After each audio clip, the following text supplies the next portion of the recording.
In 192, he had twins, one girl and a boy, but only one survived. Since the girl died, he began to despise women and believe them to be cursed, which is also the reason he left his wife without even bothering to sign a single document to legally have them divorced. He sent off his son to a school for boys.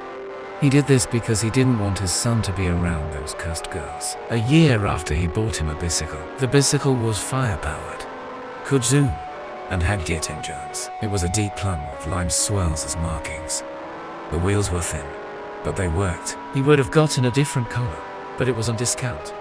In 195, he felt his son had gotten too girly over the years, possibly from the plum-colored bike. So, in an attempt to make his son more manly, he sent him to a military academy. He got Junior a new Cadillac for his 18th birthday. Of course, Junior being used to using a jet engine bicycle with sick lime swirls, he crashed the Cadillac within 2 days. This made Sir infuriated.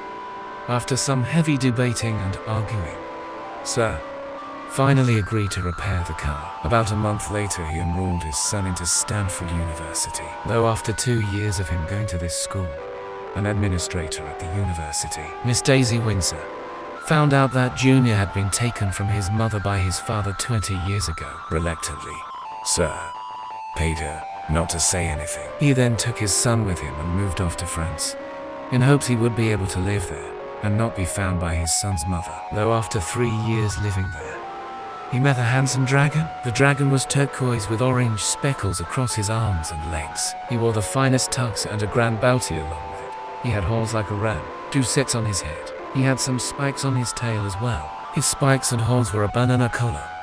The inside, they were also tipped with orange. His eyes were a sharp amber, full of the blazes that surrounded the sun. And most importantly, he always had a silver handkerchief in his trouser pocket.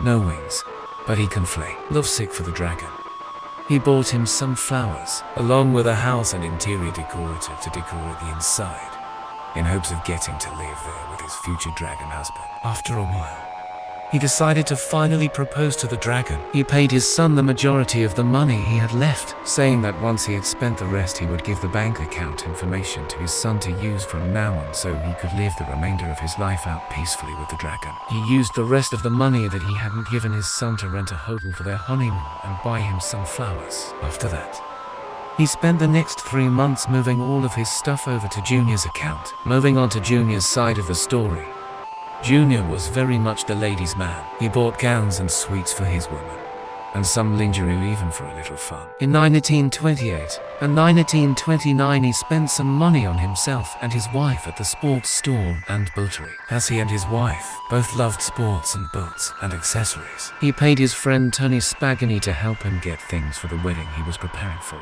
Not long after, he bought some flowers and a diamond ring to propose to his beautiful wife.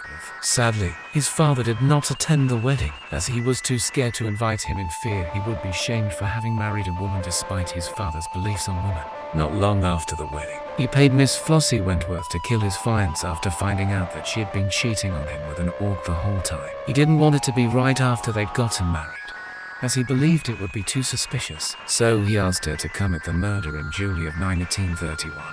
And decided to pay her early. He then paid the attorney for him and his wife to be legally married, and paid his wife money since she had asked him for it. Another thing Junior would not miss once Miss Flossie got rid of her. His birth mother, Mary Exeter, finally found where he and his father had lived for the past 28 years. She told the police about him being stolen from his mother by his father as a newborn, and demanded that he be charged. Junior paid the fine for his father so that his father didn't end up in jail, which was a surprisingly low price. Maybe it was because the police were scared of his dad's dragon husband. So he then paid Mary a large sum of money to keep her out of their lives and to keep quiet to his dad about him having a wife.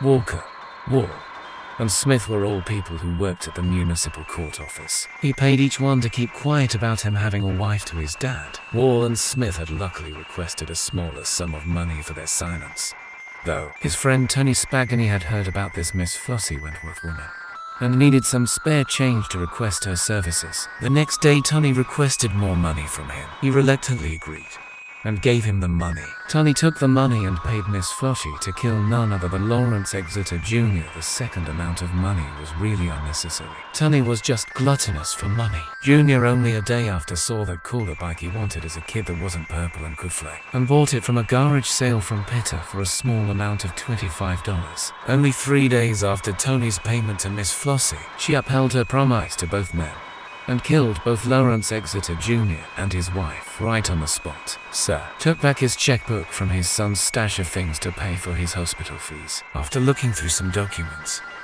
he discovered that his son had a wife the whole time. Him and his dragon husband were infuriated and refused to even bother to have a proper burial, sending him off to a mortuary. When paying Dr. David, he had written "Sir" at the end of his name.